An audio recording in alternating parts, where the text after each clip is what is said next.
Hello, I'm Aleena. Hello, I'm Janine. We're two sisters, two PhDs, relentlessly curious about too many things. This is Sister Doctor Squared.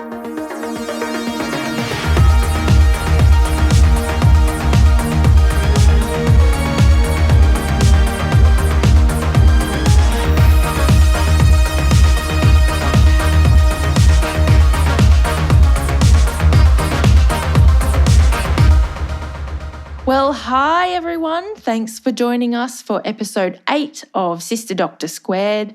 Before we get started, as always, we would like to acknowledge the traditional owners of the land on which we're recording this episode and pay our respects to elders past, present, and emerging.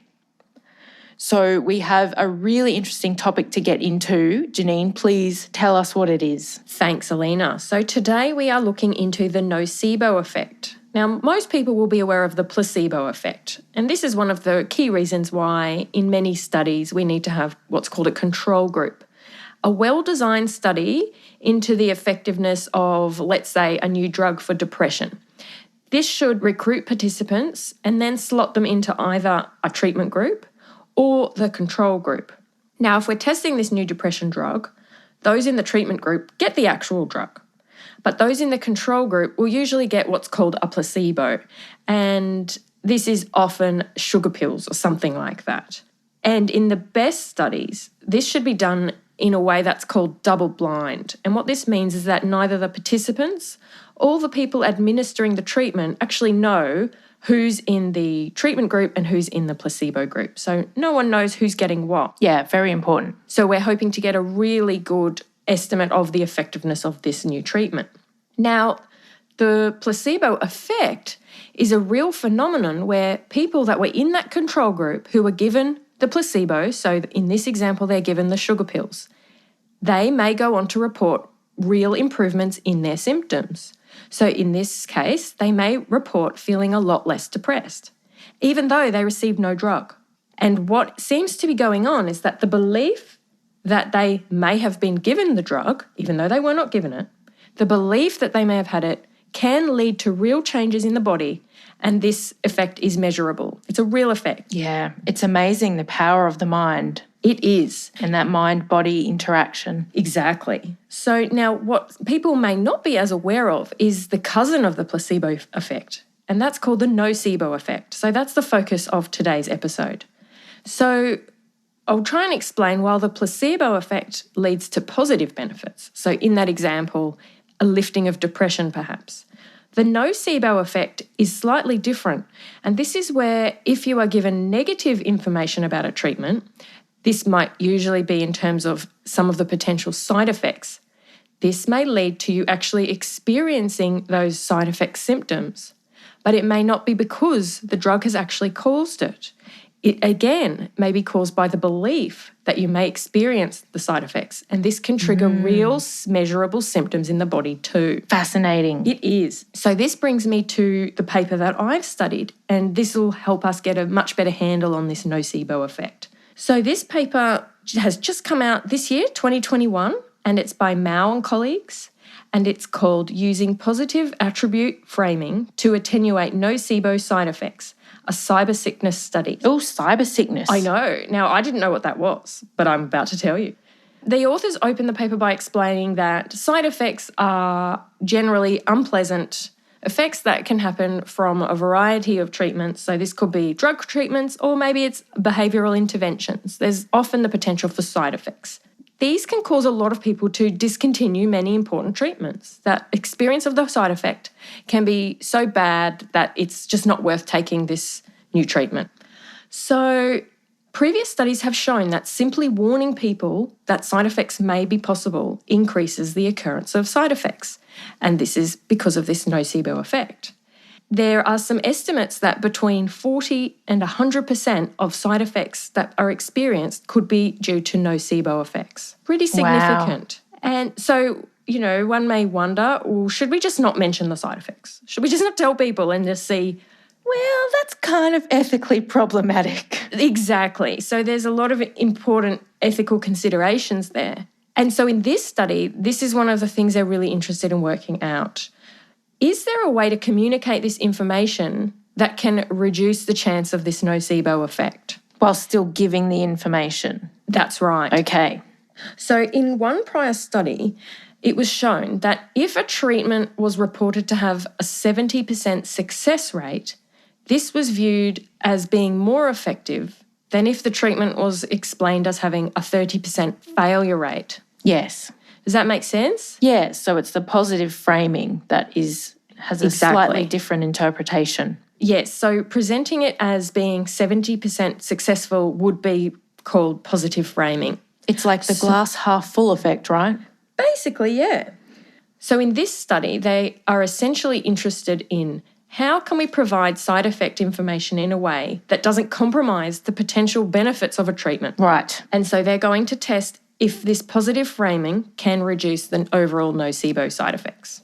So what they did was pretty cool because they didn't actually test it using medication. They've gone down a different route, which enables them to have some really cool treatment groups, which I'm going to explain. So what they did was expose participants to a virtual reality environment. So this is a computer-generated immersive world. You put on a special headset and you're immersed in this other world, right? Okay. Aleena, have you ever tried any VR? No, I don't think I have. Have you?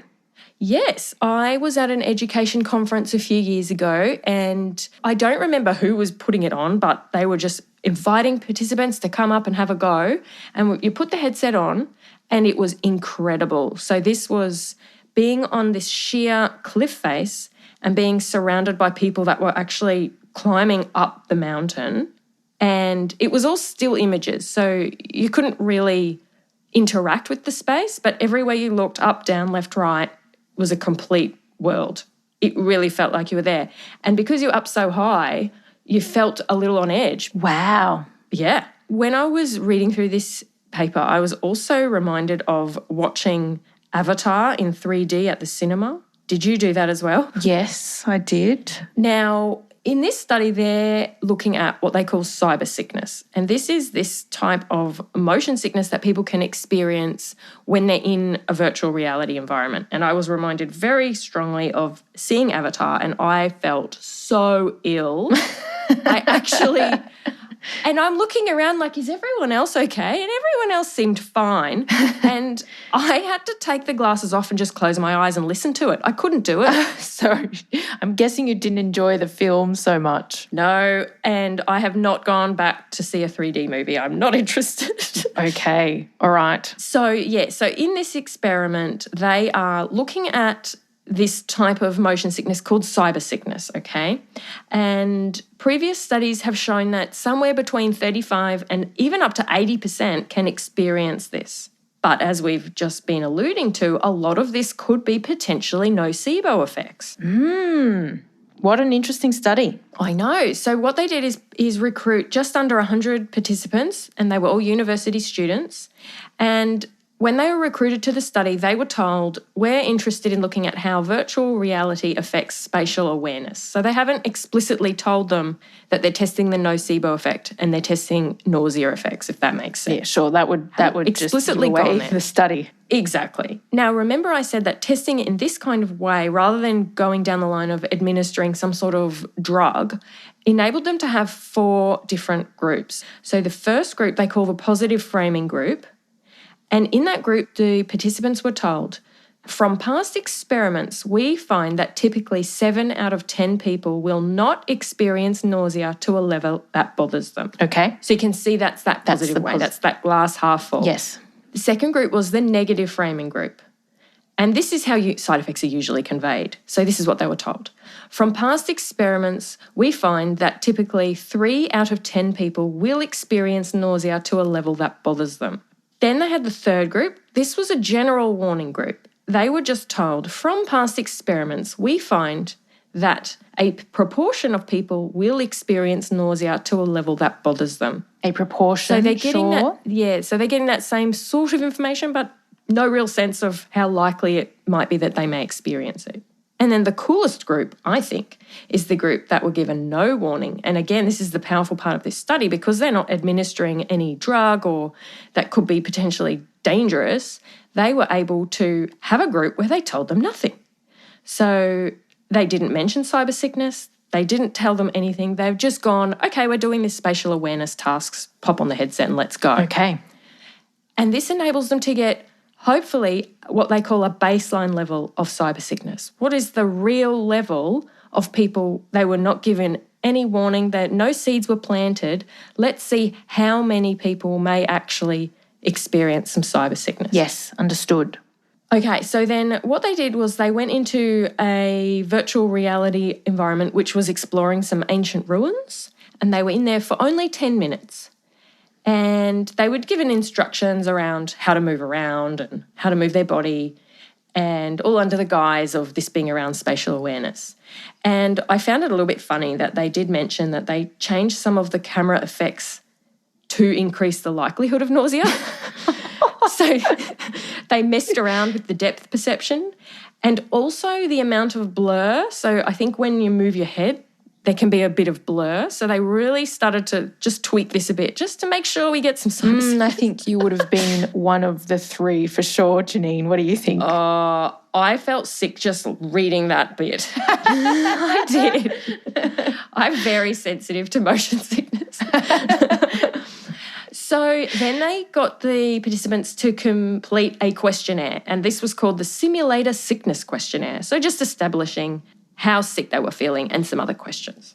Okay, so let's get into the results. So now remember, there was the group that got no warning at all. That group had significantly less cyber sickness than the other three groups combined. Okay. Pretty interesting.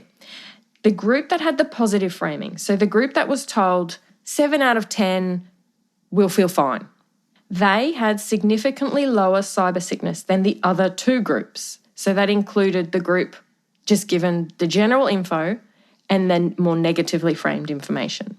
And also interestingly, when they compared the participants that were given the negative warning and those that were given the general warning, so this is the comparison between being told 3 out of 10 will experience nausea and just a proportion of people will experience nausea, they found no difference.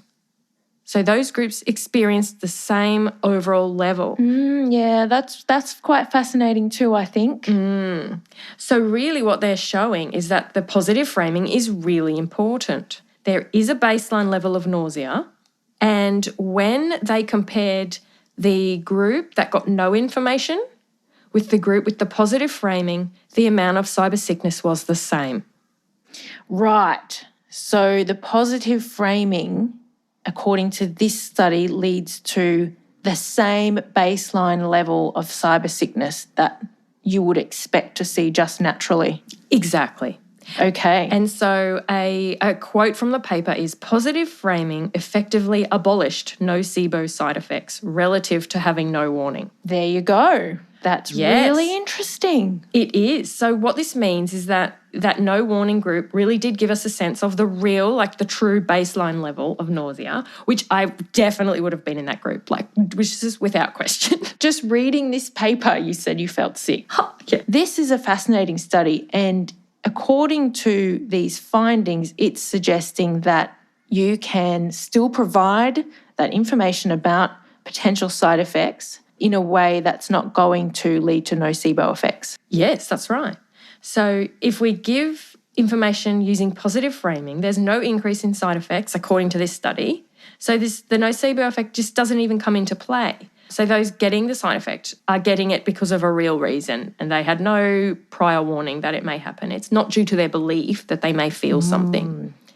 Great stuff. Yeah. So basically, if you are told that 70% of people don't experience nausea, you're likely to assume that you're in that 70% group and not feel any more nausea than normal for you. But if you're told that 30% of participants experience nausea, you are more likely to potentially put yourself in that 30% group and experience nausea due to the nocebo effect. And then, there would be all sorts of individual differences that would come into play as well. That's right. Fascinating stuff. So as we said at the beginning, we don't need to be unethical and not tell people about side effects. It's just about doing it very carefully and intentionally and positively. And the authors do explain that What may be going on when a nocebo effect is experienced is that there may be cognitive and attentional biases. So essentially, once you've heard about a side effect, and especially if it's been negatively framed, you can just become hypervigilant and hyper-focused on that type of symptom. So maybe start to experience something that could be quite normal in your body and start really focusing on it. And then maybe your anxiety is increasing, something's going on, and those symptoms are real. That's an important thing to point out. It's not that it's all in your head as such. It's that your thinking has led to some change rather than it being due to an actual treatment. So that wraps up my paper. I thought it was pretty interesting. That is a fascinating paper. Yeah. Very clear. I have one question, and it was, did anyone in the study guess that the study was about cyber sickness? I know they weren't told that. There was kind of a disguise. But did anyone guess?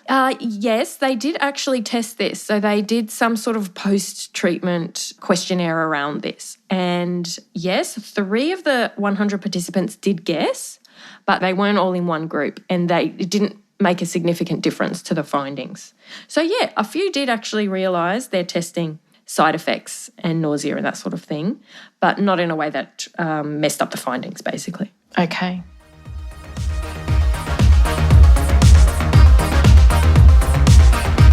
Okay, well, the paper that I looked at is from 2020, and it's quite topical as it's getting into the COVID-19 pandemic and nocebo effects. Oh.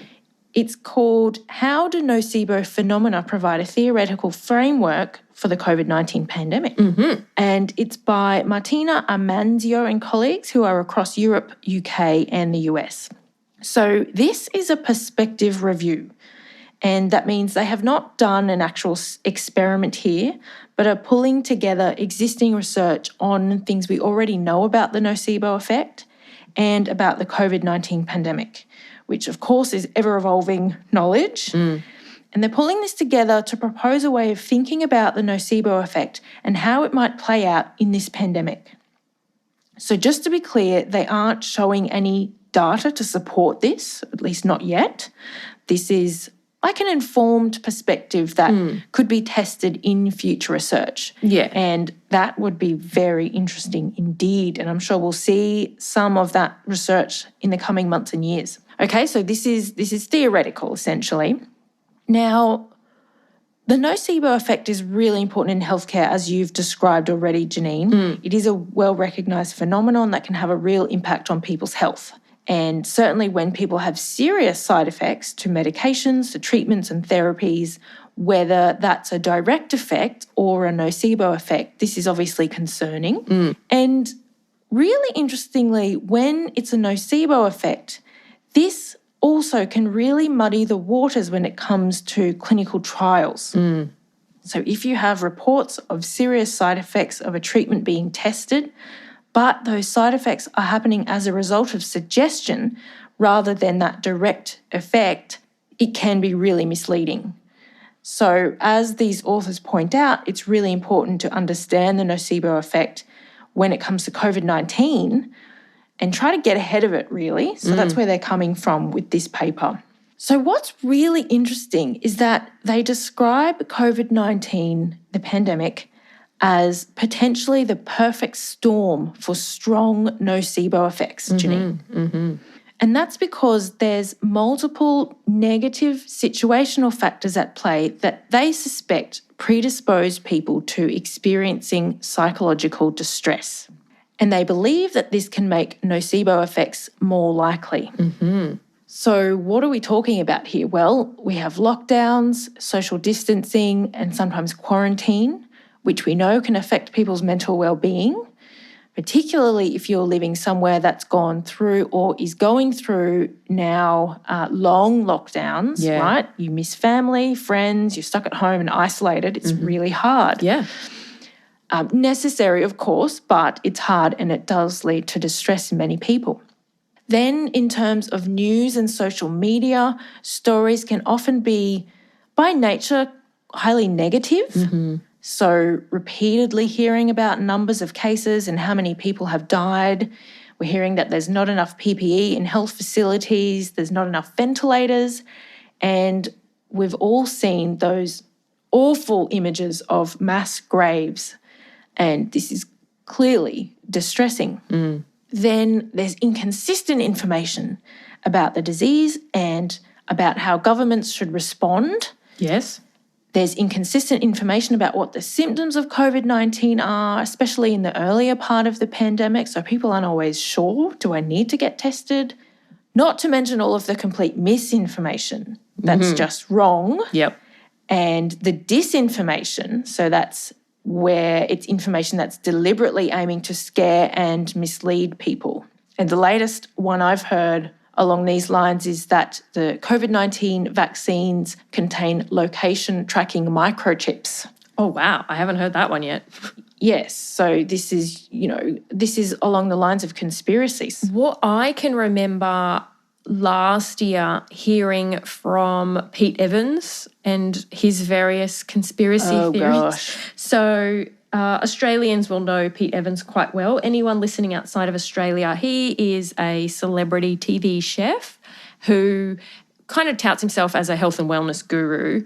And he was selling, do you remember he was selling this, it was like this biocharger on his website. And the light machine. Yeah, something. It was, I don't know, something about frequencies and light. And it was $15,000 and people were buying it. And it wasn't. What is it supposed to do? I don't know, something about pulsing light and frequencies. I don't know. But to prevent or treat COVID. Well, my understanding is that it was already in existence, but he just started saying, this probably will help with COVID. Oh, right. Yes. Which, I do remember this now. Yeah, it's just no evidence whatsoever and just ripping people off, really. So, yes, I do remember that in particular in terms of conspiracy theories. Yeah, I don't remember the specifics of it, but I do know that he was fined by Australia's Therapeutic Goods Administration. Yes. For those claims. And he was sacked from his TV presenting as well. There you go. Yeah. Yeah, so there's a lot of this kind of misinformation and sometimes disinformation out there. And when people are in a state of anxiety, they're more likely to believe conspiracies. So that's an important point. And so, yeah, this information can be distressing, and even just the slightly confusing, inconsistent and ever-changing information can be distressing. There doesn't even have to be any malice there. We're just flooded with information, and sometimes it's a lot. Yeah. So altogether, these factors can create quite strong feelings of distress and lack of control. And why do we think this might increase the potential for nocebo effects? Well, the authors go on to talk about past experimental studies, including brain imaging studies, that suggest this to be the case. As one example from pain research, just the suggestion of an increase in pain coming may lead to measurable physiological reactions that then facilitate a pain response. We can all relate to that. Maybe when you're at the dentist, for example, it's not the best approach for the dentist to say, by the way, this will hurt. Not best practice for that reason. And you can see with brain imaging that the brain circuits involved in pain perception are activated for both nocebo and placebo pain effects. So obviously in different ways, but you can see that happening. They also talk about research showing people who experience depression and anxiety are more likely to develop nocebo responses. So that anticipation of negative events is probably stronger in that case. Another really interesting point is that some people have already a tendency to express psychological conflict, stress, or worries as real physical symptoms. And that's called somatization. So you may have heard the term psychosomatic. Yes. Yeah, that's where this is coming from. So think of a stress headache. Yes. So many people experience things like this. But it is a spectrum, and some people are more prone to somatization than others. Well, past research has shown that people who experience somatization may be more likely to experience nocebo effects too. So again, that anticipation, concern about something comes out as a physical response, and it is a real physical response, to make that clear again. So what do you do about it? Well, these authors suggest various ways to reduce psychological distress around COVID-19, which they believe then might reduce nocebo effects. Again, this is theoretical and would need to be tested. But to challenge those negative situational factors, some of the things they call for are more balance in news media about the positive and negative information. Yes. So really getting at the same thing you were talking about, Janine, about framing. It's still providing the information that people need. Yes. But just with a bit more care and a bit more view to making sure things are balanced. So as well as reporting cases and deaths, to report recoveries, for example, to report promising new possible treatments, to report vaccine progress, which of course we're seeing more of now in 2021 than we did in 2020. And then clearly challenging misinformation is really important. And then when it comes to things at the level of individuals, you don't want to completely remove all anxiety because some anxiety is healthy. Right. That means we're taking this seriously and it's an incentive to comply with rules and restrictions, right? But I guess doing what you can to keep that anxiety in check is important. And that could be whatever works for you more generally when it comes to stress management.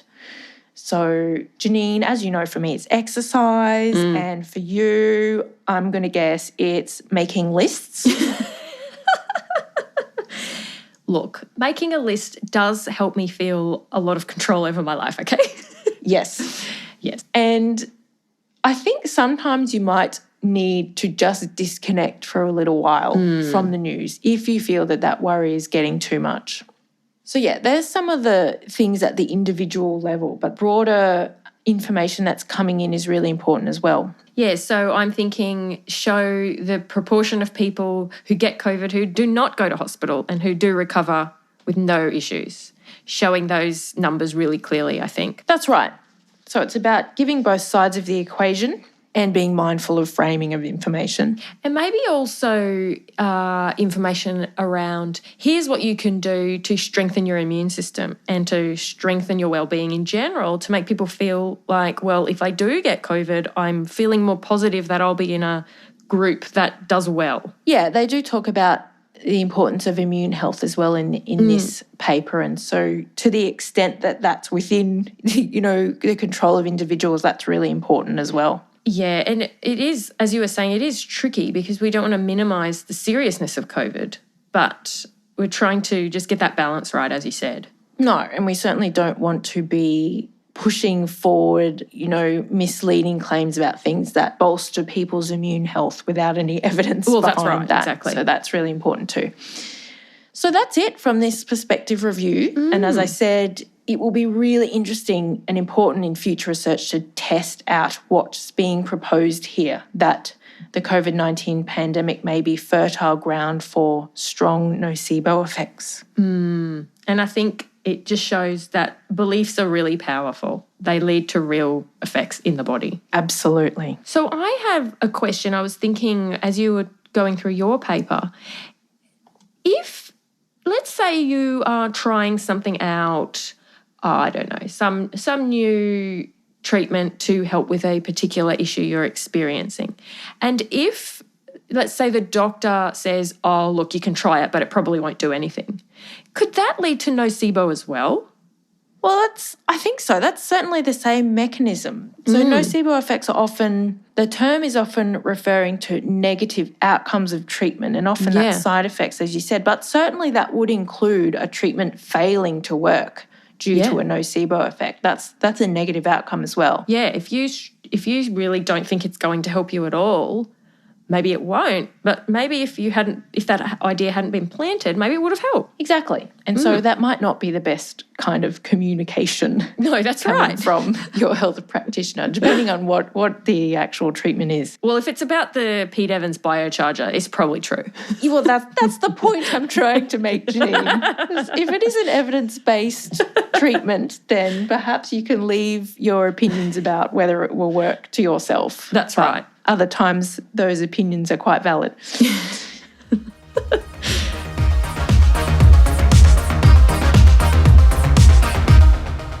Well, thanks, Aleena. That was really interesting. Indeed, I think it's quite topical, and there's going to be a lot more on this topic in the coming months and years, as I said. Yes.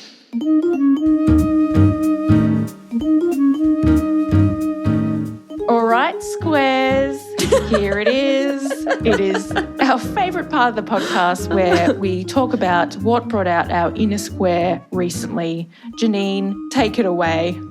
Okay, so I have been doing a little bit more decluttering. So listeners may like to refer back to the clutter episode where we recently went and cleared out our stuff at our dad's place. And so some of the things that I had taken were still in boxes, right? So I was spending a little bit of time actually going through and sorting them out.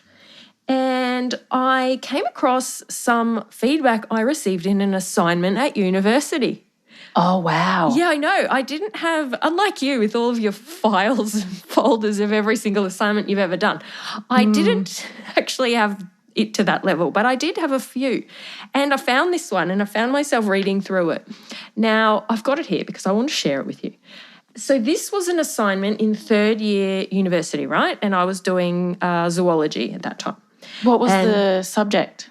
This was in biodiversity and evolution. So as you know, one of my favourite topics. I would have been very excited doing this subject and doing this assignment. Now, once I had a look at it, I could remember it quite well. What we had to do is we were given the results and sort of the back end of a journal paper, and we were asked, can you write an abstract for it?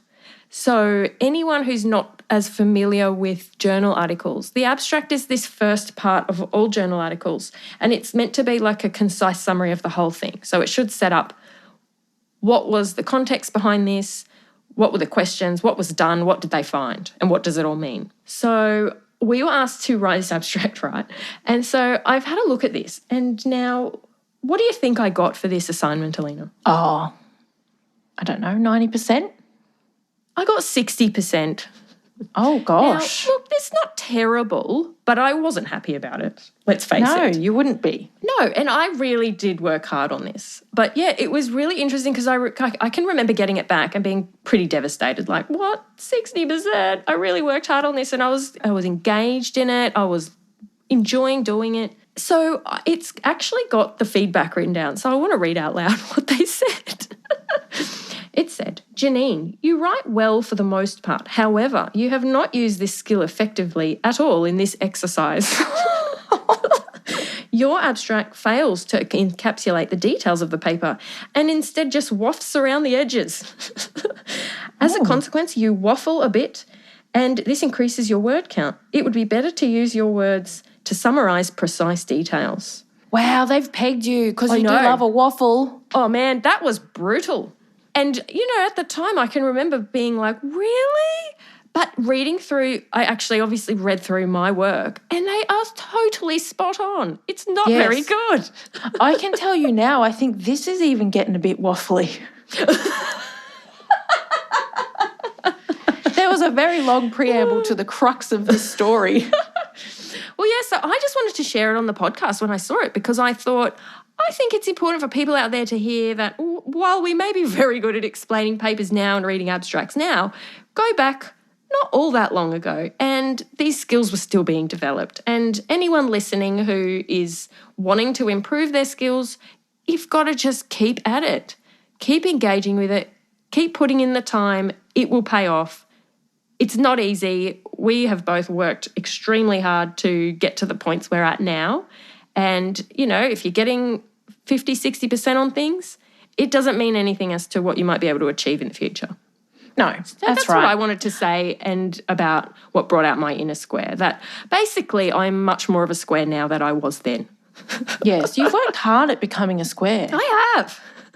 I think that's important. And I think Dr. Carl, for people in Australia will know Dr. Carl, he said a similar thing and he's a very, very great, well-known and very accomplished science communicator. But he talked about, he's really worked at that. Where his skills are at now, it took him a long time to get to that place and he worked really hard at it. So that's a great message, Janine. I think he's got 2 or 3 PhDs. Oh, well, that's just showing off. I know. come on. So what brought out your inner square, Aleena? Yes, well, I would like to talk about pool noodles. So... And now for something completely different. I don't have anything inspirational to share with our young budding science communicators out there. I want to talk about pool noodles. Okay. Because do you recall recently we enjoyed a swim together? Yes. And I was sharing with you my pool noodle wisdom. Yes, you were. It was quite insightful. It's the optimal number and arrangement of pool noodles for the best float.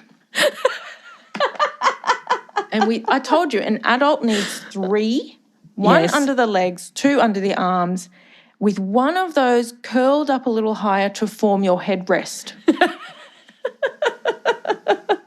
Anyway, this has nothing to do with that. Nothing to do with swimming, because it turns out that pool noodles have myriad uses outside the pool. Okay. And the most striking that I came across, which it's a little bit old now, but I just saw it recently, was that some retailers were asking customers to wear pool noodle hats to help them with their social distancing. So, you know those silly, like, propeller hats? Yeah. Like those, but instead of a propeller, it's big, long pool noodles. So to say, don't come into my bubble lest you get poked in the head with a pool noodle. So I'm going to put up a link on the website where you can see a picture of this, lovely German cafe with all the patrons wearing pool noodle hats. So you're saying you would arrive at a venue and they would say, if you're coming in, you have to put this on? Yes. I believe they supplied the pool noodle hats. I'm sure you can bring your own as well, but you just needed to be wearing one. Okay. But just really quickly, it doesn't stop there when it comes to uses for pool noodles. There's all sorts of home decor, home hacks, gardening tips, and DIY Christmas decorations that I came across, Janine. Yeah, the list goes on. There's pool noodle craft, Janine. Right up your alley. I saw little using them as stamps to make some lovely shapes. Oh, it does sound cool. And even a lovely pool noodle floral arrangement. Oh, I don't know about that. So, if you just Google pool noodle life hacks or pool noodle craft, you can see what I'm talking about. And we'll put up, we obviously need to put some links up for you to have a look as well. Okay. Well, I will be sure to have a look at that later. Great.